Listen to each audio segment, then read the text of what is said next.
Hey everybody, welcome to the Club Lorcana podcast. I'm one of your hosts, Jeremy Bertorioni. With me as always, and Syed. Yep. Well, welcome back. And we usually like to get our episodes started with like a quick snapshot of the metagame. So we have a lot to talk about this episode, about how everything's been breaking down. But just real quick, Zan, if somebody just started playing Lorcana, what are the big three decks? We're going to go with blue-red, amber steel, ruby amethyst, emerald steel, and green-purple. Green-purple. Okay, so those are like the big main ones. Mm-hmm. I'm just going to go ahead and say I feel like sort of the deck on top, the deck to beat, deck that's been doing really well lately is Green Steel, the deck you won in Vegas with. Mm-hmm.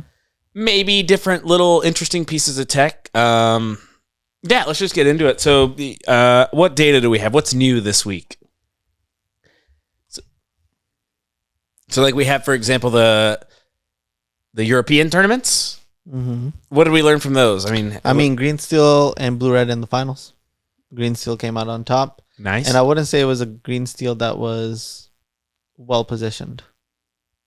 It was not well-positioned against blue-red, right? It went deeper into the morph shift lines by playing 5-drop Robin Hood and more Tinkerbells. And those cards don't line up well against blue-red. So with blue-red being like the most popular deck, it's not exactly the angle that I would take, but the deck is so powerful that if you draw the right side of the deck, you'll be in a good spot, right? So there's less Prince Johns. I think there were still 4 Hypnotizes, but there were less Ursulas as well. 3-drop Ursula. But yeah, I mean, Green Steel still came out on top, and that shows you like, you know, you may not like if you pick the right deck, as long as the core of the deck still exists, then you can win pretty much any tournament. Okay. I mean, that sounds good. I'll do a little personal anecdote before we get into what you've been up to lately, but I played a set championship this past weekend. Mm-hmm.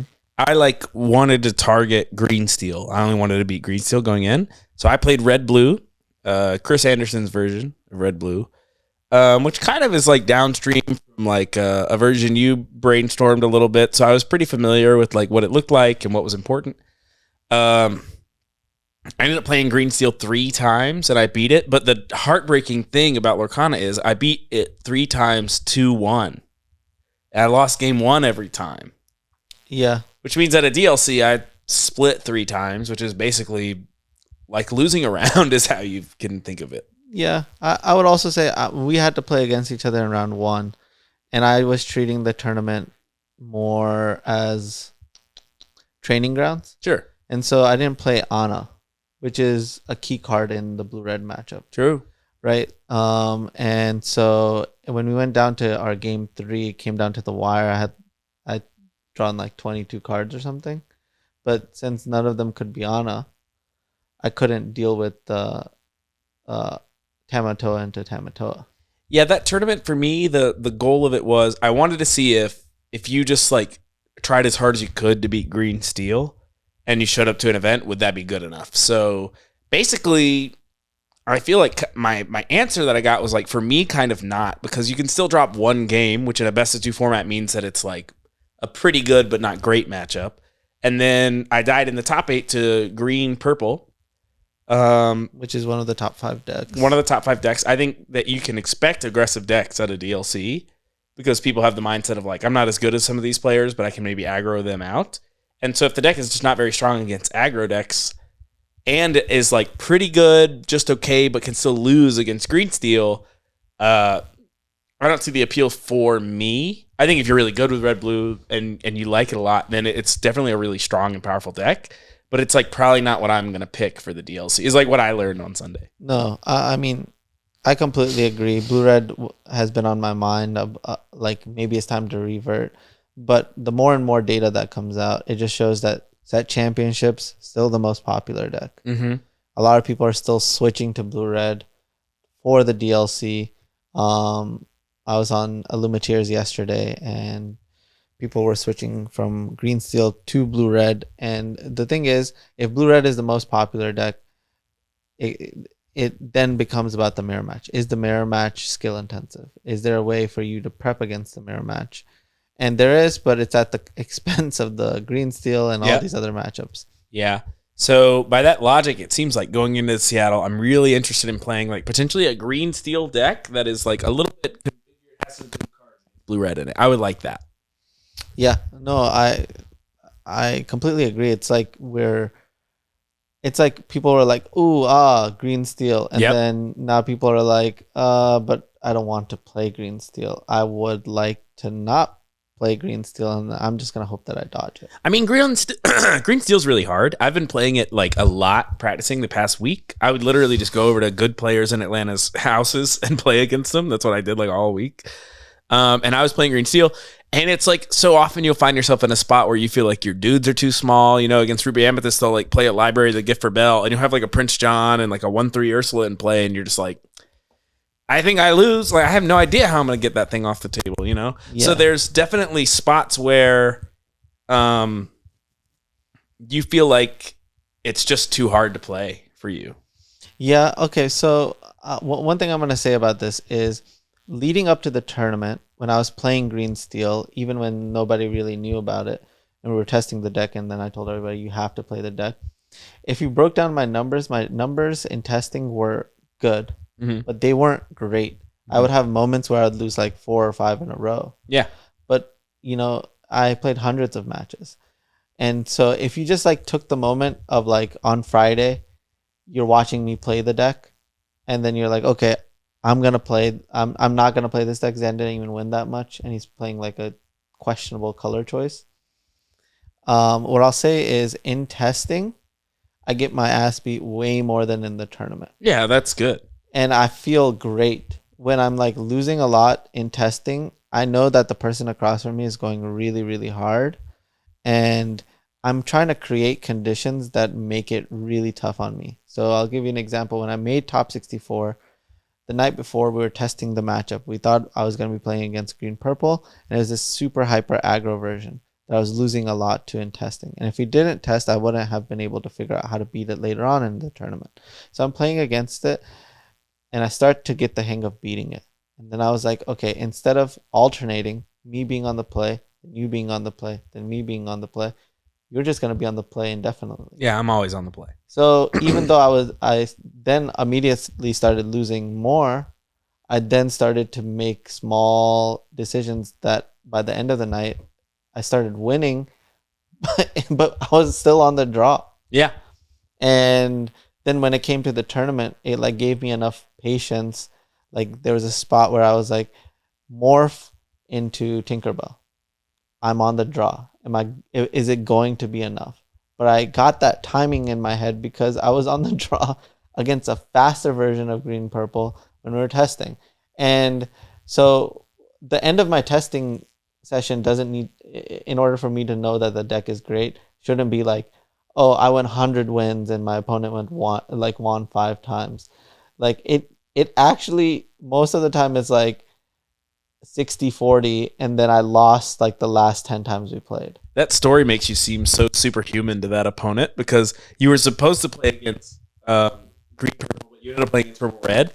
So we tested against a hyper aggro green purple with you on the draw all night. And then, so you're in the tournament in top 16 paired against green purple, and like you're on the draw, and you can literally look at him and be like, I tested it for this moment all night last night. And he'd be like, why? Like, why would you do that? Yeah. Like, I played this game 50 times last night. And he's like, I'm so scared because that means that you like, because in his mind, you like figured out the bracket and we're like, so after I win this match, I'm likely to play one of these. And then after that, I'm likely to, and you tested that matchup. Yeah, but the truth is that was for my first match of top 64, which... Yeah, but your opponent doesn't know that. He just thinks you're on like... Which they gave me the wrong deck list for. He just thinks you're on like level 100 and everyone else is on level like 3. He's like, you tested it on the draw this matchup all night last night? And you're like, yes. And he's like... All right, man, I think I'm going to go home. I'm not good enough at card games to do this. Which is how I've been feeling a lot when I play green steel. I've been, I win a lot. I've played against James Miller, who's Kindle, No I'm Not, friend against the Kindle deck. And Owner of Wasteland Games. And we we went for a long time without breaking serve. Just whoever was on the play won, like, again and again and again and again. Do you want to talk about that? I guess you tested a little bit with Kendall. How do you feel about that matchup? I mean, that was against Ed's version of Red Purple, which takes out like Flynn Rider and Sisu, and is playing what's that card that draws you through Finders Keepers? Finders Keepers. That's a card that I love a lot, and I ended up winning 2, and Kendall won 3. We only played 5 games. At the end of it, I felt like you dedicated so many slots to try to beat Green Steel. It is pointed at me for sure. And it feels like it's still a 50-50. Right. Being on the play is a huge advantage in the new red, purple versus green steel matchup. Yeah. Which in a best of 2, like it's like what I was saying when I played red blue. I was like, honestly, if the tournament was best of 3, I would consider red blue, because I think you could maybe skill diff 1 game in the mirror, right? And out of 3. And then I think you are pretty fine against green steel. But since it's best of 2, I just get run over by an aggro deck, or I am on the draw against green steel and they just win 1. Or even worse, I'm on the draw against like green purple and they win 1. And just my shoulders slink down, and like I was supposed to get this one, but I didn't. And now my day's over. Like, I'm just best of 2 format. I'll tell you what, I never want to go too negative on the podcast, but like, it's so stressful.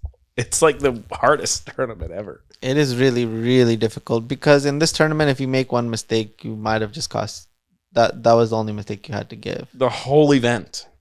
Exactly. But what's bizarre is if you like go 5-0, then you're halfway through the day, but you don't even have to play anymore. Like everyone, all your friends are in like the worst event of their lives, the hardest one, and you're like, I came out the other side. I'm free. Yeah, no, 100%. I mean, what I'll say is timing your mistakes are really important. Mm-hmm. I mean, now that I've had a chance to watch my whole entire Vegas run, I'll say the only mistake that I made was in the finals. Oh, when you didn't play the Prince John before you cast your card that deals damage on the number of creatures you have? Exactly. Yeah. When did you know that was a mistake? Was it when the whole crowd in the finals went, oh my God, as soon as you did it? Yeah, it was a fatigue error. 100%. Where I was like, when I looked at my hand, I thought I had played the Prince John when I played the Strength. And so looking at that, you just have to mentally reset and pull yourself together, and thank God we're in the best of 3 portion. But I still didn't need 3 games. It still took only 2. So a player like me, I want to like get some dark horse. I always want to try to break it. We saw some cool decks coming out of Europe. There's like a yellow-blue aggro deck, which is one of my favorite archetypes in the game. I'll be honest with you. Do you think there's a chance for a dark horse like contender to come in and break the format? Not really. Yeah. I'll tell you why. It's just there's not enough cards in the pool for us to keep adapting. And there's some cards that are just way too powerful. Mm-hmm. Diablo is a great example of those. I mean, Diablo is also just carrying yellow-green. If Diablo didn't exist, yellow-green would be just as good as yellow-blue. Yeah. And I think that I like to think that, I mean, a great example is we have a tournament on the same exact weekend. Europe and US, and North America are having their tournaments at the same exact time. But we have different metagames. Like, we have similar metagames, but one is definitely ahead of the other. Right? Yeah. We had green steel, and they didn't really have this version of green steel.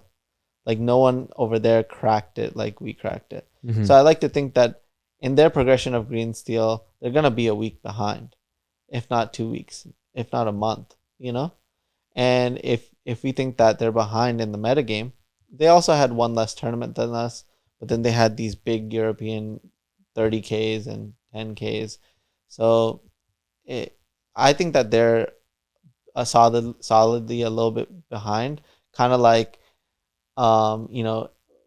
like League of Legends, like Korean meta is always ahead of North American meta by a lot. Well, what it reminds me of is like on the SCG tour, Mhm. like maybe we weren't better players than some of the Pro Tour guys, but we were like 4 weeks ahead of them. So on the week 1 tournament, when I played against Matt Nass in Standard, and it was like the week 1 of the new Standard or whatever, he was on Blue Green Food, and I was on like 5 color Fires of Invention Field of the Dead. I was like, oh yeah, Blue Green Food. That was our like Monday deck that we were like, yeah, maybe this will be it. And then on Monday we were like, oh, but it's not as good as 5 color Fire. And then our version of 5 color Fires was like 3 steps ahead of everybody else's because we were playing no Okos. Yeah.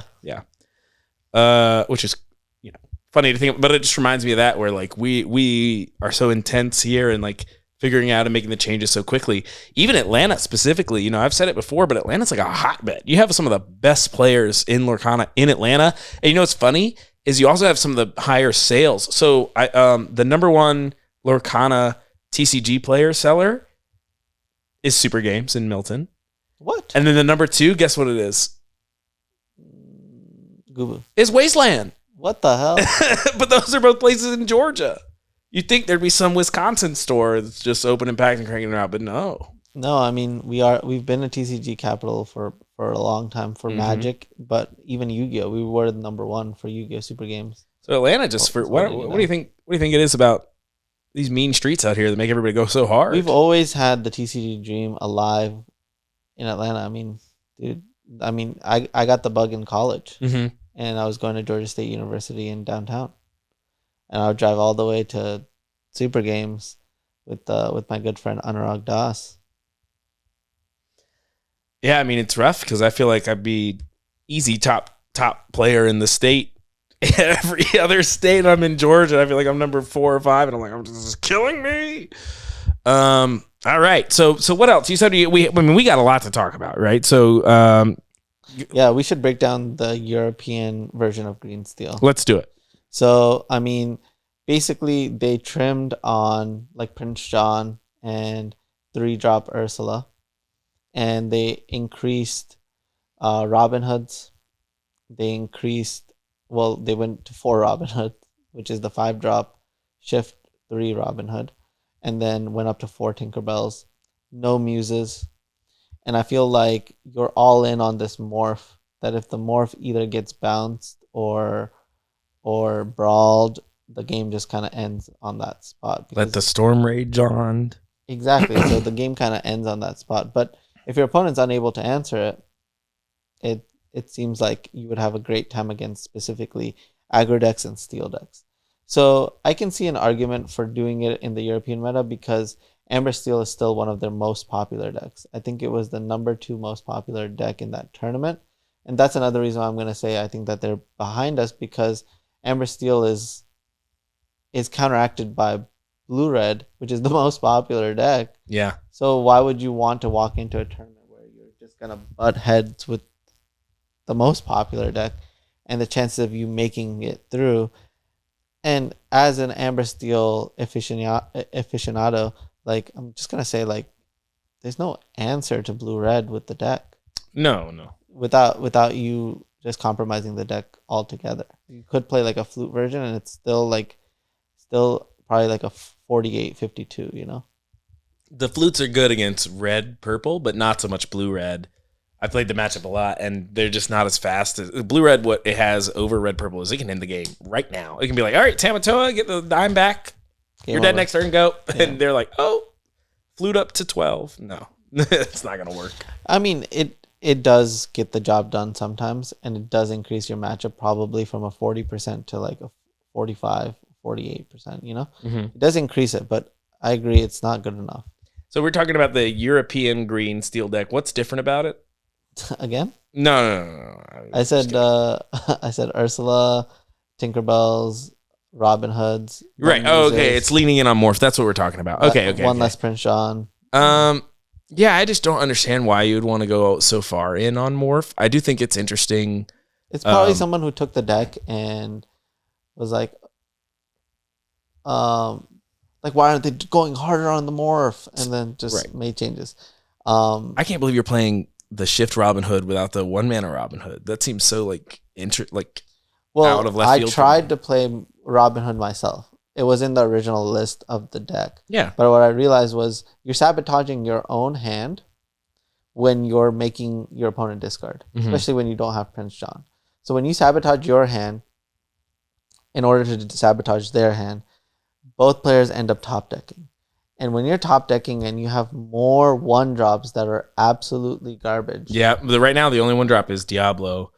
And in fact, when we construct the God hand, it has 2 Diablos in it, so we can ink one on turn 1 so that later on in the match we don't draw another Diablo. Exactly. So you want, like, you need to make sure that the draws that you have are good.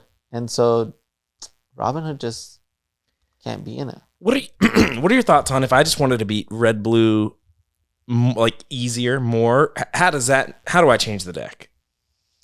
I mean, you could play like a Zach Bivens style. Yeah. You'd probably be bad against the like this version, or against the European version. It put you in a bad spot.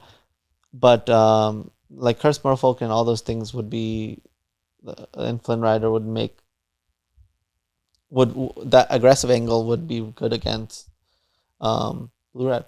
I want to talk about one of our comments because I thought it was a really cool idea. Yep. He was like, you could have the Shift Bell in here, the green one. Yep.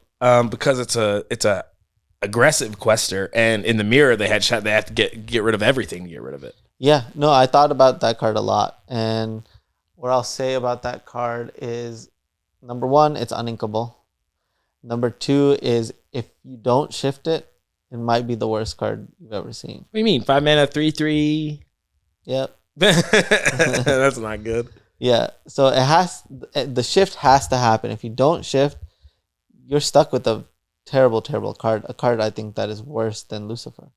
Lucifer, I think we could make an argument for now, right? Because I think that if green purple is like, I mean, if green red, I mean, Ruby Amethyst is playing like draw 3, then you want to play more cards that make them discard more cards.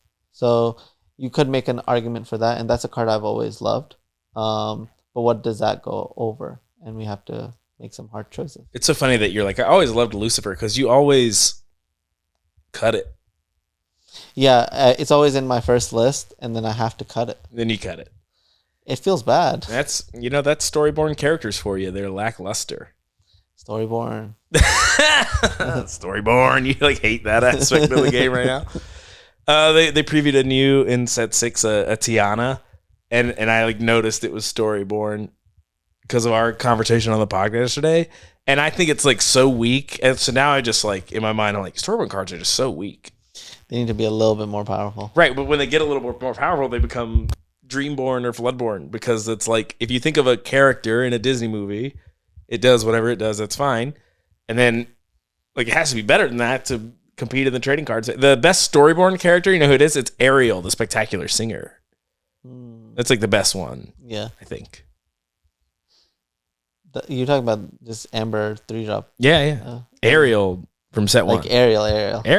Like maybe one of the best cards ever. Right. And then when that thing becomes Floodborn, it becomes Ariel, the Sonic spectacular warrior or whatever. Which is not that great. We were I would excited. rather play Sonic Warrior than Robin Hood though. Oh, that's true. I like that a lot. Yeah. So I've tested Sonic Warrior. I think that you could play a 1-off. And it's good in the mirror match, but it's pretty bad everywhere else. Well, my main problem when I play the deck, I'll be honest with you, Dan, is that there's like times when I need my guys to have power and toughness. So I like want to play like Cerberus, the 5/6 for 5. I like need fat. Yeah, I'll tell you, that's like a weakness that you've harbored by being so good at red purple only. Mm-hmm.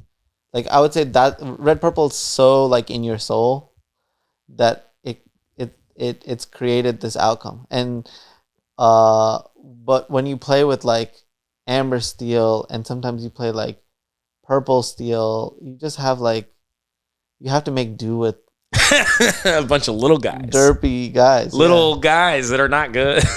Yeah, like I'll make a Magic reference. It's like playing with Thragtusk versus playing with Lingering Souls. Mm-hmm. You know that the Lingering Souls has a ton of value, and sometimes you can create more value out of a Lingering Souls than you can a Thragtusk. But you got to figure out how to do it. And yeah, you got to learn how to do it. It's just different. Right, because I'm used to like, give me the Maui. That's how I solve these problems. They got a tap guy, give me the kill it. Yeah. Get it with the biggest guy in the game. And sometimes you have to make some hard decisions. Like I was playing against a red purple player in top 8. And in game 2, I had to make this really tough decision to get rid of a Muses when I had a dock in hand. And the card that I inked it over was Hidden Cove. Mm-hmm. That's a tough choice. But I was like, what are my opponent went 1 drop, 2 drop, 3 drop, 4 drop. I was like, my opponent's going to definitely slam the castle. He slammed the castle. I went Cove, kill it. Right? But you don't notice those decisions because you're so used to playing Maui and Madam and Fox. Right, where some big thing's going to save me at the end. This game is so freaking difficult. If you've been playing one deck for a long time, then what it'll do is it'll mess you up when you try to pick up another deck. You'll be slightly off and you have to find that adjustment. So what I keep finding myself in this game, I think we look, year 2, year 3, we're going to find people who are just aficionados at decks. Yeah. I mean, we even have that a little bit right now. I mean, but we're going to have so much more data on it because players are not going to be able to leave their colors. And whenever you leave your colors, you have to experience some crazy amount of weakness in a part that you're not used to being weak in. Yeah, this past week has been heck for me because I've just been walking around like, I can't buy a win. I'm bad. I don't want to be bad. Let me play red purple. I'm not bad. Yeah, you're 100% not bad. But whenever you say it, I just don't know how to explain it to you. It's just, it is like, this game like really, it does a lot of good things, and this is a good thing because it like forces you to grow as a player. But I also think it's just like incredible. That's why all my suggestions for the green steel deck are like, let's play Don Carnage. I'm like, let's play Cerberus. Let's play the new Jafar that costs 6 because I just like am like desperate for somebody that can just turn sideways and kill everybody. No, you got a nickel and dime your way. Oh, I don't want to. I run out of cards. I just don't have them as often. And then I have a bunch of Prince Johns in play, and I can't kill the library, and I lose. I'm having a terrible time. I mean, I'm sorry, bro. Thank you. But that means a lot. Well, I do think that it's growth for you, Yeah. No, growing is painful. That's why they call them growing pains. Shout out to all the parents out there. They know about that. Yeah. For real. For real. Moment of silence for the moms and dads. What else you want to talk about? Seattle. Let's go. I got that crazy layover. I'm sleeping in Dallas. You are sleeping in Dallas. I'm sleeping in Dallas. I'm going to be... I offered you my Steam Deck so you could play Hades. I already got all this stuff downloaded. Hades did their big Olympus update. Yeah. I've been getting into it. You really not want to play Hades? No. Then I'm going to do it. Yeah, okay. You should do it. You could get better at Hades. I had a great moment today. I started playing the Olympus update in Hades. I've been putting it off because I'm like, Hades is just so hard. And then I like checked my the thing where you can make it harder to get more rewards. And I was on like plus 32 to try to get the statues. And I already gotten one. And like I have 2 of the statues already. And I was just like, let's just turn these down. And I like turned them down because I want to see the new content. And I was just like, lighting everybody on fire. I was like, oh, this is way easier than I remember. Yeah. I mean, that's probably how you'll feel when you play red purple again. Right. I'll be like, oh my God. So much easier. A 4/4. Even when I played blue red, I had Madame Medusa in play. I was like, oh, thank God, a 4/4. That's just the biggest guy in the world. That is fair. The other thing that I think that we should talk about is someone wrote a comment, and that was like, I talked about Amber Steel. Mm-hmm. In the last podcast that there might be a build for Amber Steel. The truth of that testing is the conclusion of that testing is absolutely got bodied by blue red. Right. You just cannot beat it. So if in my opinion, I think that Amber Steel is not something that's gonna get you far unless you win the matchup lottery. So I'm not saying that it has 0% chance. You just need the right matchups. So if you can manage to dodge blue red, then you you could do well in the tournament. I think I played blue-red in Vegas for like 4 times. I mean, I just like couldn't dodge it at all. My first 2 rounds of blue-red. Right. I think I played it 4 times. I don't know how you could even begin to dodge it, especially as, the tables go up. Yeah. My first round in Vegas was a really nice guy, but he even said, he was like, I'm like kind of playing sort of not a real deck. And he was playing blue-green. And I actually really liked it because he went Tipo into Scrooge McDuck. And there was a moment where I looked at all my stuff and I was like, if I didn't have the Ursula, this would be really tough. That's what Ursula is. Yeah. Ursula is like, if I didn't have this, like this card is the only card in existence that can make me get out of this spot. Right. But I thought that, Tipo into Scrooge McDuck I put in the back of my head, but he was playing blue-green. It was fine. It was not a poorly constructed deck, but it kind of wasn't on that level. It didn't have any removal in it, right? So I knew my Ursula was good.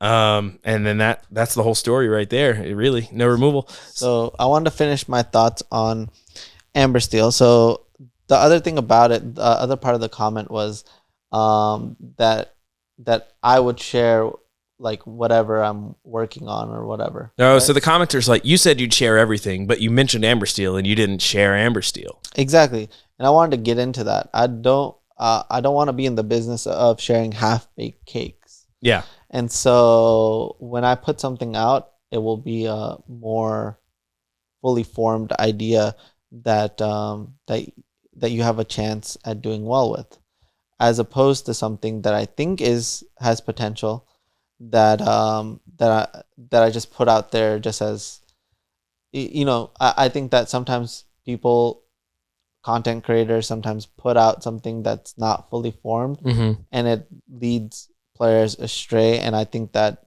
so far I've like ingrained myself as a competitive player, so I feel like I have more of a responsibility to not share those half-baked cakes. But I will talk about them on the podcast, and you can give me your feedback or where you think you would take the shell in the comments, and we can talk about it here on the podcast. But yeah, like I am gonna share everything, but at the same time, you can't share everything because I don't think it will actually help people. The comments have been great so far. I've read them all, and they're all pretty good. A lot of people, they laugh at our production value. Just to reiterate on that or talk about that timeline, you're moving probably soon, like around mid-January. Yeah.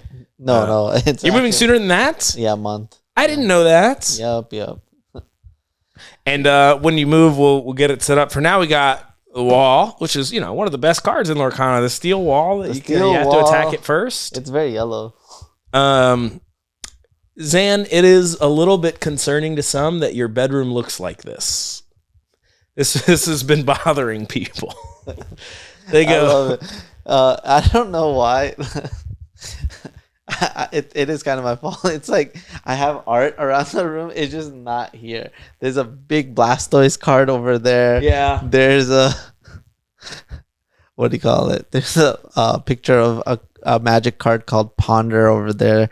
And then I have like a bookshelf here with a bunch of books and some trophies. And you got the Dan Scott Ponder art. Yep. Yeah, I make it a point, and this is something I do on purpose. I have in my room a huge sort of abstract painting that my landlord did. Yeah. And I make a point to where it's like visible when I'm like on my computer, like if you Zoom call me or whatever. Yeah. Just so that people can see that my room is like decorated. I mean, it's a great piece of art. It's really big. No, I just want people to think I'm that, like I live a bare life. It makes people think you're like an American psycho. People are like, no. Oh, he keeps his walls clean. I mean, if you're here long enough, you will see a cool transformation. That'll be good. One thing that's important to me is like, we've done content creation stuff in the past, and it's so easy to get like our set's not perfect, and so we just never make anything. Yeah, we're like, well, once we figure out every single thing to ever figure out about having a podcast and directing a set, then we'll make stuff, and then we just never make stuff. I would way rather just like turn it on, start talking, as long as they can hear us okay, what else they need, put your phone on your dashboard and just don't look at it if it bothers you. That's my advice for people about the wall. Yeah. So any thoughts on where you're probably going to land in Seattle? Probably gonna be green steel. And what could take you out? What I mean, any like, what about red purple? What if the Finders Keepers is so good? I think the Finders Keepers is really good. I really don't think so. I think that there hasn't been enough time for people to adapt to green steel for Vegas. And what I keep seeing is like people falling into the same pattern, and we're back at Vegas meta where, yeah, we'll have 15% green steel, but the green steel players themselves will not be prepared enough, and I will have a skill advantage because I've played more than them. And I think the same case will happen for you because you got 40 points, which I think is incredibly difficult to do. And I think that you underestimate that achievement. Yeah, but I just keep thinking about my match against Zach Bivens where just like all my guys died, and I was like, okay. Yeah, but then you can also think about the match where Zach had to play against Blue-Red. Mm-hmm. I think that his version was better and worse against against Blue-Red. Right. I think that for that tournament, our strategy of making them actually discard with Hypnotize and like just go all in on that was more powerful and set up well for that weekend. And I think that this weekend they will try to adapt, but I think that going more aggressive is going to feed into the types of things that people are going to bring to try to answer Diablo. And so you want that middle ground, but I think what you're looking for is like you want your green steel deck to have more value, be able to answer Diablo, and just play every turn perfectly. I'm going to play that card that's like whenever they play a song, draw a card. That's going to be my flex slot. It's the artifact. That's how I'm going to beat the mirror. Which card? It's called like maybe Vision Slab or something. Oh, yeah. I know what you're talking about. Yeah, I tested that card a lot. It is good in this matchup. The thing is the same rule applies, which is the game starts after Diablo. Right, because this can get you cards on their turn, which is when you want to be getting cards to like play against the Diablo. This can like maybe help you find your answer to Diablo. Mm-hmm. So I don't know. This isn't something I should be pontificating on the podcast, I don't think, because this is just me thinking about a card for the first time. But what I will say is if you don't have an answer to Diablo in your hand, this is one of the few cards that can help you find it without like totally punishing you because you're drawing cards on their turn. Yeah, but if you also think about like red, purple, or blue, red, not a lot of songs. It's like such a dead card against them. I mean, like Waffle Tapa was playing one Be Prepared. Yeah. And if you're on the draw and they go one jump, they're never playing another one jump ever again. Waffle Tapa, he's so cool. The coolest. Is he the coolest? I mean, he's an icon from Magic. Great player. But a person I felt like whose decks didn't translate to the public. He's the only one who could win with. Right. Let's rank the Lorcana pros by coolest to least cool. I think number one, Zach Bivens. I think that's not close. Yeah, I mean, I think Zach Bivens is cool as hell. He's trying to reduke Magic a little bit, which is totally fine. Or Lorcana a little bit, which is totally fine. Love it. Yep. Number two on cool. Oh, the other thing that Zach Bivens did, he was hanging out with Gary V, which I thought was cool. I think that's not cool. I think it's negative cool. I just thought it was cool. He was playing I think the game was called V Friends. Sure. I just think it was interesting. I'm not the biggest fan of Gary V, but I think it's interesting. When I asked Zach Bivens if he was an industry plant during our match, he said he couldn't confirm nor deny. And so now you're like, well, he's hanging out with Gary V and some other corporate people. I'm like, Zach Bivens is such an industry plant. So the coolest Lorcana player, probably an industry plant, and it's Zach Bivens. I think after that you get Kendall Burdett. Actual no, I'm not. Yep. I mean, the guy's just cool in the sense that nothing cool as a cucumber, that guy. Yeah, I mean, the Crocs say it all. Who you got for number three? Coolest Lorcana pros. Let's go with Ed. Oh, yeah, Ed Chu. Now cool really means like unfazable. Because these guys are like cool in the sense that you can't really get them, right? Like, like for example, when I imagine Ed, he's like wearing a black jacket. Yeah. And just playing red, purple. Making the best plays. I mean, just really, He beat me in Dallas, and I was like, man, I hate that guy was so good. I can't complain about anything. What are you going with next? For cool Lorcana pros, R&B, right? I want to say R&B, but I want to also say Towelman Purple. If you know about Towelman Oh, Purple, Towelman Purple. You know, let me tell you a funny story about Towelman Purple. Okay. Way back when I first started Magic, I went to a TCG player 50K in somewhere, Indianapolis, I think, and I saw Towelman Purple win that or lose in the finals. Either win or lose in the finals against Todd Anderson. I just think Towelman Purple's great. Yeah, and he was wearing a towel. He was rocking a towel back then. He had no idea who I was. And fast forward, now I'm good enough to, be on his radar. You're on his radar. He plays his ink in front. That's lame. It doesn't get better than that for me. I love the ink in the front. Let's go. No, it's too confusing. Bad for coverage. All right, so that's our list of cool Lorcana pros. All right, so now we're gonna go eat Taco Bell. I wanted to talk about the next time you see us, we'll probably be talking about how Seattle wins. Yep. The time after that, we'll probably be talking about set 6. Yep. Yay! So before we go, we should say what are 2 acceptable decks that you can play in this tournament for you?